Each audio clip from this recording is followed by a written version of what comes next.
taking shots at the enemy. I'm gonna make it to the top, leave a legacy.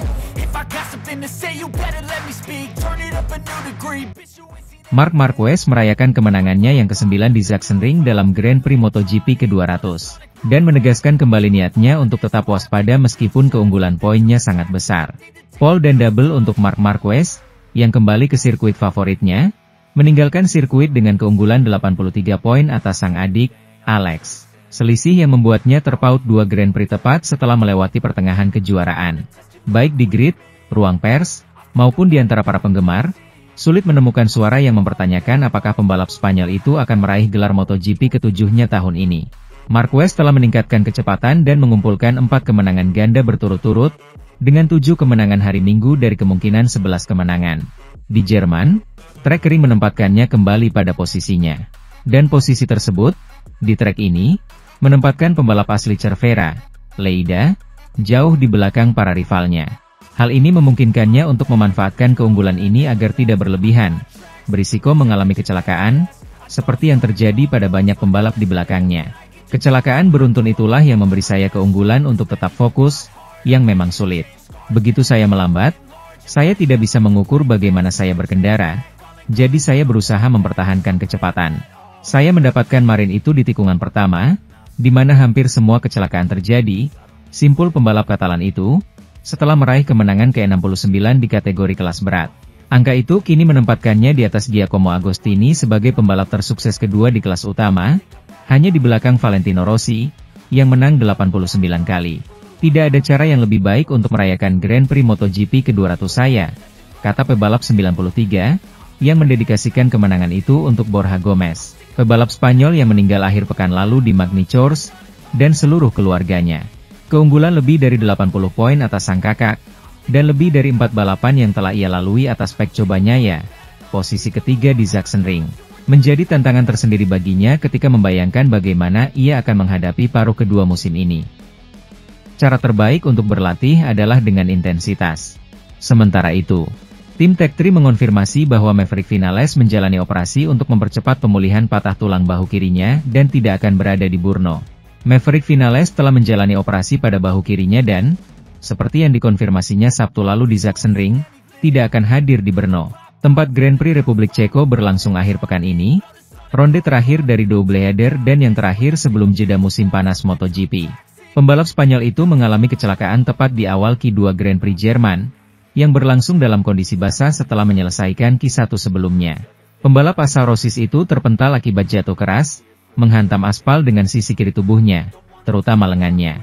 Pemeriksaan medis awal menunjukkan bahwa Vinales mengalami dislokasi bahu kiri, yang telah direduksi dengan anestesi. Namun, rumah sakit yang dirujuknya mengonfirmasi bahwa ia mengalami patah tulang, khususnya pada tuberositas mayor bahu kirinya, dengan kerusakan pada ligamen supraspinatus. Menurut Direktur Medis MotoGP, Dr. Angel Charte, Vinales kembali ke trek tetapi dinyatakan tidak layak untuk berpartisipasi dalam sisa balapan di Sachsenring, sehingga absen di kedua balapan akhir pekan ini. Sang pembalap sendiri menjelaskan di DAZN bahwa ia mengalami robekan ligamen di bagian atas bahunya, setidaknya sebagian, dan tendonnya terjepit, serta mengumumkan bahwa ia akan absen di MotoGP Ceko akhir pekan ini, 18 hingga 20 Juli, dengan fokusnya sudah tertuju pada upaya comeback di IP Austria setelah jeda, 15 hingga 17 Agustus. Namun, ia tidak mengonfirmasi apakah ia harus menjalani operasi, tetapi pada akhirnya operasi tersebut dilakukan untuk mempercepat rehabilitasinya. Hal ini dikonfirmasi pada Senin pagi oleh timnya, Tech3, dalam sebuah pernyataan di media sosial. Maverick Vinales, yang mengalami patah bahu kiri setelah kecelakaan di Q2 MotoGP Jerman. Dalam analisisnya pasca GP Belanda, manajer umum Ducati Corse Gigi Dalinya memuji semangat, keaktifan, dan keberanian Marquez. Marc Marquez kembali bersinar terang di sirkuit Assen. Juara dunia 8 kali itu telah mengamankan kemenangan ganda di Mugello, trek yang tidak pernah diharapkannya karena ia belum pernah menang di sana sejak 2014. Ia bahkan lebih meningkatkan standar di katedral balap sepeda motor. Pembalap Spanyol itu mengakui setelah sprint hari Sabtu dan dalam balapan panjang hari Minggu bahwa ia bukan yang tercepat di lintasan, dan bahwa para pesaing lainnya memiliki kecepatan yang lebih baik. Namun, Ia mengatasi pertahanan posisi yang luar biasa dan memaksimalkan kekuatannya untuk sekali lagi meraih 37 poin yang diperebutkan dari akhir pekan balapan ke-10 musim ini. 2 kemenangan lagi, 9 dari 10 dalam balapan pendek dan 6 dari 10 dalam balapan panjang, memperlebar jaraknya di puncak kejuaraan dunia MotoGP menjadi 68 poin, menyusul kecelakaan dan cedera saudaranya, Alex Marquez. Performanya menuai banyak pujian dari Ducati, dimulai dari manajer umum Departemen Balap, Gigi Dalinya. Dalam analisis pasca balapannya yang biasa di akun LinkedIn miliknya, teknisi ternama asal Venesia itu menyoroti bahwa Marquez telah menyamai 68 kemenangan Giacomo Agostini di kelas utama dengan kemenangannya dan menyoroti semua kualitas yang telah ditunjukkan oleh 93 sejauh ini pada tahun 2025. Bahasa Indonesia. Pada putaran ke-10 MotoGP 2025, Mar telah mencetak kemenangan ke-6-nya musim ini, menyamai jumlah total kemenangan legendaris Giacomo Agostini di kelas utama, 68, dari total di semua kategori sebanyak 94, dan ia melakukannya di trek bergengsi, yang belum pernah membuatnya menang di sana sejak 2018. Kita tahu bahwa Assen bukanlah salah satu sirkuit favoritnya, begitu pula Mugello. Namun, seperti minggu lalu, ketika ia memutuskan untuk memimpin, ia melakukannya. Ia bertahan di sana dan memperpanjangnya sesuka hati jika perlu. Dengan cara ini, ia memastikan kemenangan ganda ketiganya berturut-turut dalam sprint dan feature race setelah kemenangan Sabtu ke-9-nya tahun ini. Ia memulai dengan mengatakan, sementara itu, Jorge Martin mengenakan nomor 89 dalam uji coba pribadinya dengan Aprilia di Barcelona, bukan nomor 1 yang telah ia dapatkan musim ini sebagai juara. Mungkinkah perubahan ini terjadi? Jorge Martin terus berupaya untuk kembali membalap, dan Kamis ini ia kembali ke lintasan, dalam uji coba Aprilia tertutup di Circuit de Barcelona Catalunya dengan RSV 4220 HP. Sasaran sang juara dunia adalah kembali bukan di Sachsenring pada putaran berikutnya, tetapi di Brno, tempat MotoGP Republik Ceko, putaran ke-12 musim 2025, akan diadakan pada akhir pekan tanggal 18 hingga 20 Juli. Salah satu hal yang paling menarik perhatian dari gambar-gambar yang dipublikasikan dari uji coba Martin dengan Aprilia di Barcelona, adalah nomor yang muncul di motornya, yakni 89, nomor permanen yang dipilih pembalap asli Madrid itu di MotoGP. Dan bukan nomor 1 yang seharusnya ia peroleh di kejuaraan terakhir dan yang telah ia tunjukkan selama awal tahun yang penuh peristiwa ini. Dan cedera yang dialami Martin pada tahun 2025 hanya menambah kutukan sang pebalap nomor 1 MotoGP yang sudah 2 dekade tidak pernah ada yang memakainya dan dinobatkan sebagai juara. Dari para pebalap yang memakainya sejak kategori tertinggi kejuaraan dunia itu berganti nama menjadi MotoGP, Nicky Hayden pada tahun 2007, Casey Stoner pada tahun 2008 dan 2012. Jorge Lorenzo pada tahun 2011, dan Pecco Bagnaia pada tahun 2023, hanya pebalap Italia itu yang berhasil mempertahankan mahkotanya.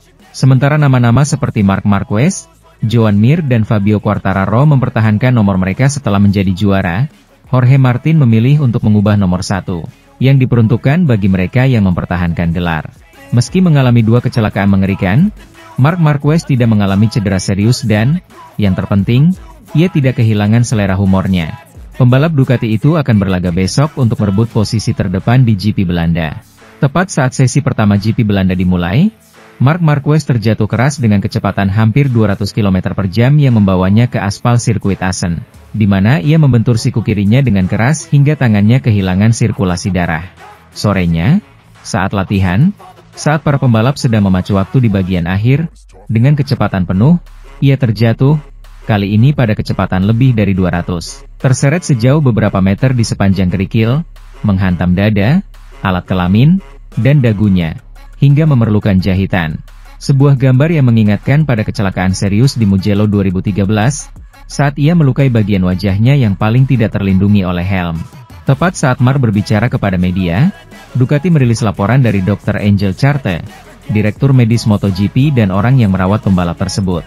Setelah kecelakaan berat yang dialaminya saat latihan hari ini, Marc Marquez telah mendatangi pusat medis di sirkuit Assen, di mana dipastikan bahwa ia tidak mengalami patah tulang. Pembalap tersebut hanya mengalami memar di wajah, jari, perut, dan siku kiri, juga akibat kecelakaan pagi. Marc Marquez akan dapat berpartisipasi dalam sesi FP2 besok pagi, kata pernyataan tersebut. Bagian terbaiknya adalah semuanya hanya memar. Marc Marquez menjelaskan dalam penampilannya di hadapan media. Pagi ini tangan saya mati rasa total, Itulah sebabnya saya agak takut. Itu akibat pukulan pada saraf ulnaris, dekat siku kiri. Dampak pada gravel di kedua kecelakaan tersebut membuat Mark meminta perubahan di Assen. Mereka harus mengganti kerikilnya, karena terbuat dari batu. Itu harus diganti tahun depan, pintanya. Meski kesakitan, pebalap Ducati itu tidak kehilangan selera humornya. Mereka memberi saya jahitan di dagu, tetapi itu tidak dihitung sebagai kejuaraan, katanya sambil tertawa. Yang terpenting adalah tidak ada cedera dan pelari mengetahui alasan kedua kali terjatuh. Saya mengalami memar di sekujur tubuh, tentu saja jika mengalami kecelakaan seperti itu. Namun, keduanya memiliki alasan. Yang pertama adalah karena kurangnya suhu pada ban belakang. Sementara itu, Pecco Bagnaia meningkatkan performanya secara signifikan bersama Ducati pada hari Jumat ini di Assen, dengan finish di posisi kelima. Meskipun ia perlu memastikan apakah itu cukup baginya dalam balapan. Pecco Bagnaia berjanji pada hari Kamis saat tiba di Assen bahwa akhir pekan ini akan menandai dimulainya perubahan dalam pendekatannya terhadap balapan Grand Prix, membawanya lebih dekat ke arah yang ingin diambil timnya, yang bahkan telah ia minta maaf dalam sebuah pertemuan. Juara dunia 3 kali itu menegaskan bahwa ia ingin lebih fokus pada hal positif daripada hal negatif, dengan melakukan lebih banyak putaran dalam latihan. Dan tampaknya hari pertama ia menerapkannya dalam latihan telah membuahkan hasil. Memang, pembalap Italia itu menyelesaikan banyak putaran di salah satu lintasan favoritnya, 21 putaran pagi, di FP1 di mana ia finish keempat dengan hampir 4/10 di belakang pemimpin, Marc Marquez, dan 23 putaran sore, dalam latihan yang kacau yang ditandai dengan jatuh di mana ia finish kelima, 2,5/10 di belakang Fabio Quartararo. Dalam latihan sore, Bagnaia terhindar dari kecelakaan tetapi tampaknya tidak mengalami masalah, karena bendera merah kedua, akibat kecelakaan yang dialami Lorenzo Savadori di mana Aprilianya tertinggal di tengah lintasan. Mencegah pembalap asli Turin itu memperbaiki catatan waktunya saat ia berada di urutan ke-11, dan keluar dari batas waktu Q2. Ketika sesi dilanjutkan, pembalap Transalpine itu menunggu beberapa menit di pit, menghindari semua lalu lintas di luar Alex Rins. Dan dengan ban depan lunak yang digunakan ia mampu mencapai waktu tercepatnya dan menyelinap ke 10 besar. Marc Marquez akan berusaha mengamankan kemenangannya yang ke-93 di kejuaraan dunia MotoGP di GP Italia 2025 dengan mengenakan nomor ikoniknya. Marc Marquez terus menunjukkan kemajuan yang mantap di musim MotoGP 2025. Di tahun pertamanya mengenakan warna merah Ducati, juara dunia 8 kali itu tidak diragukan lagi menjadi tolok ukur musim ini. Dengan 7 kemenangan sprint dan 4 kemenangan dalam balapan utama di 8 Grand Prix yang diikuti, dan memimpin setiap hari. Meskipun mengalami kecelakaan pada hari Minggu di Austin dan Jerez. Hal ini telah membantu pebalap Spanyol tersebut, antara lain, untuk memimpin kejuaraan dunia pembalap dengan 32 poin atas saudaranya, Alex Marquez. Dan juga, mengapa tidak menekankannya, untuk meningkatkan statistiknya, yang dapat menerima dorongan yang aneh di putaran berikutnya dalam kalender. Mugello menjadi tuan rumah Grand Prix Italia akhir pekan ini, dan di sana, pebalap 93 tersebut dapat menyamai angkanya dengan kemenangannya yang ke-93 dalam karirnya di kejuaraan dunia. Pada tanggal 6 Juni, genap 15 tahun sejak kemenangan pertama Marc Marquez, saat ia masih di kelas 125cc. Itu adalah tahun ketiganya di kelas 125cc dan, anehnya, ia berada di trek yang sama yang akan ia kunjungi dalam beberapa hari mendatang, yaitu Mugello Autodrome. Itu adalah kemenangan pertama dari 10 kemenangan yang diraihnya di musim 2010, yang berpuncak pada gelar pertamanya di Valencia, meskipun ia mengakhirinya tanpa membutuhkan kemenangan. Setelah itu, ia naik ke Moto2, 7 kemenangannya pada tahun 2011 tidak cukup untuk mengamankan gelar keduanya, tetapi 9 kemenangannya pada tahun 2012 cukup untuk mengamankan gelar juara, mengalahkan Pol Espargaro. Dan beberapa balapan yang sama pentingnya dan masih diingat adalah balapan di sirkuit Ricardo Tormo, di mana ia menang dari posisi ke-33 pada grid awal pada tanggal 11 November. Marquez sudah tidak sabar untuk terjun ke MotoGP, dengan pabrikan terkemuka, Honda. Dan dia tidak mengecewakan. Pembalap asli Lerida itu mengalahkan Jorge Lorenzo dan Dani Pedrosa dalam perebutan gelar dan sekali lagi meraih gelar juara umum. Sebagai seorang pemula, di tahun di mana dia hanya akan memenangkan 6 balapan. Sementara itu, Johann Zarco akan ambil bagian dalam balapan 8 jam yang terkenal itu untuk kedua kalinya sebagai pembalap pabrikan Honda tahun ini. Setelah menang saat debut tahun lalu bersama Takumi Takahashi dan Tepei Nagoe. Zarco terbang Suzuka untuk uji coba pribadi setelah Grand Prix Inggris pada akhir Mei. Pembalap LCR Honda itu mengatakan bahwa logistik pengujian membuatnya sulit dari segi mental dan fisik. Tes di Jepang bagus, kata Johann Zarco dalam konferensi pers pracara di MotoGP Aragon. Juga mencoba membandingkan performanya dengan Takumi Takahashi yang sangat cepat di lintasan ini. Agak sulit karena kami harus segera bepergian setelah balapan, kami tidak banyak tidur, dan kami harus mengendarai motor, jadi kondisi fisik dan mentalnya kurang baik. Tetapi itu bagus karena begitu Anda mengetahui jalurnya, Anda dapat segera bergerak cukup cepat untuk mempersiapkan 8 jam. Tapi tidak ada yang istimewa dari HRC, karena waktu kami terlalu singkat. Saya hanya menghabiskan 49 jam di Jepang. Jadi tidak banyak, tetapi sangat menyenangkan bertemu dengan beberapa penggemar. Setelah Kamis yang saya lalui di Suzuka, hari kedua, beberapa penggemar tahu saya ada di sana dan datang. Dan itu sangat mengesankan. Zarco dan Takahashi kemungkinan akan ditemani pembalap ketiga baru untuk Suzuka 8 Hours karena kecelakaan yang dialami Luca Marini saat uji coba seminggu setelah Grand Prix Inggris. Setelah absen di Aragon, Marini kembali melewatkan Grand Prix Italia akhir pekan ini akibat cedera yang dialaminya pada tes Suzuka 8 Hours. Posisinya di samping Joan Mir di kotak Honda HRC Castrol akan diisi oleh Takaaki Nakagami. Pembalap Ducati, Marc Marquez, dinilai memiliki pendekatan yang brilian dalam mengalahkan para rival-rivalnya pada MotoGP 2025. Setidaknya hingga 8 seri berjalan, geliat MotoGP 2025 mengarah kepada sosok Marquez yang kembali sulit dikalahkan bersama tim pabrikan Ducati. Bagaimana tidak? Rider asal Spanyol tersebut tampil mumpuni sebagai rekrutan anyar dengan melebihi rekan setimnya Francesco Bagnaia. Total 233 poin sudah dibukukan Marquez dari hasil 6 podium dengan 4 kemenangan dari balapan utama dan 8 podium dengan 7 kemenangan sprint. Sepak terjang Marquez hingga sejauh ini turut mengundang perhatian dari Lewis Duncan. Duncan menyebut bahwa kesulitan yang sempat dirasakan oleh peraih 8 gelar juara dunia itu tak ubahnya ujian mental untuknya. Marquez dicap sempat menyembunyikan kendala yang ada di motor Desmosedici MotoGP 25 bahkan oleh rekannya sendiri Bagnaia sebelum di MotoGP Aragon. Ya, situasi sulit tersebut sempat membuat Marquez tak bisa meraih kemenangan dalam 3 seri beruntun yaitu di MotoGP Spanyol, Prancis dan Inggris. Walau di 2 seri terakhir bisa mendapatkan podium. Tapi apa yang dialami Marquez seolah menebalkan pandangan bahwa Ducati sedang mengalami krisis. Dia membicarakannya sepanjang akhir pekan. Saya pikir ada unsur dia terganggu dengan kesalahan-kesalahan ini, ucap Duncan. Dia mengatakan Ducati mengerti kesalahannya, tapi dia tidak boleh terlalu yakin karena sensasinya dengan motornya bagus. Rasanya seperti ujian besar telah diatasi di sini. Aragon adalah sirkuit yang kuat bagi Marquez, begitu pula dengan kota. Sebagai pembalap pabrikan, dia bungkam tentang apa yang berubah pada motornya, imbuhnya. Pada MotoGP Aragon akhir pekan kemarin, pabrikan Italia itu dianggap telah berhasil menghadirkan sensasi seperti awal musim bagi Marquez. Rider berjuluk Baby Alien itu tampil dominan dengan selalu menjadi urutan pertama sejak sesi latihan bebas 1 atau FP1 hingga balapan utama. Sangat sulit untuk mengatakannya, hal itu membuat segalanya menjadi rumit untuk dipahami, kata Duncan menjelaskan.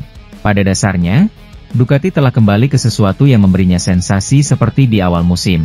Saat Marquez seperti itu di Thailand, Argentina, Austin sebelum crash dia hanya berjarak 2,5 detik dari Bagnaia. Sementara itu, sudah menjadi rahasia umum performa Francesco Bagnaia di 8 balapan awal MotoGP 2025 tak terlalu bagus. Ia cukup kesulitan mengamankan podium hampir di setiap balapan yang dijalani. Hal tersebut tentu saja membuat Bagnaia frustasi lantaran tak bisa berkompetisi di papan atas. Ditambah lagi statusnya sebagai calon juara dunia tahun lalu yang sepertinya tak bisa terulang. Saat musim lalu ia fokus berkompetisi memperebutkan gelar juara, kini dirinya harus mencari kekurangan Desmosedici MotoGP 25 yang ditunggangi untuk MotoGP 2025.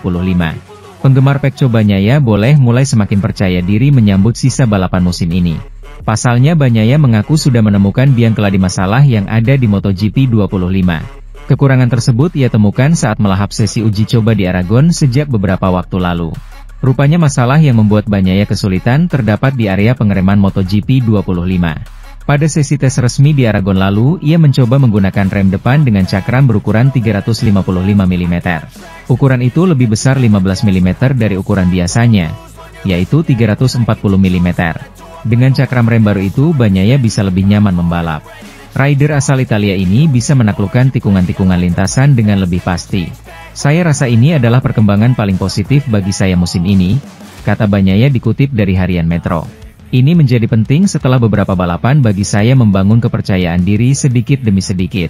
Saya sangat senang dengan tes ini, sambungnya. Dengan perkembangan itu Bagnaia mulai bisa pamer catatan waktu cukup impresif.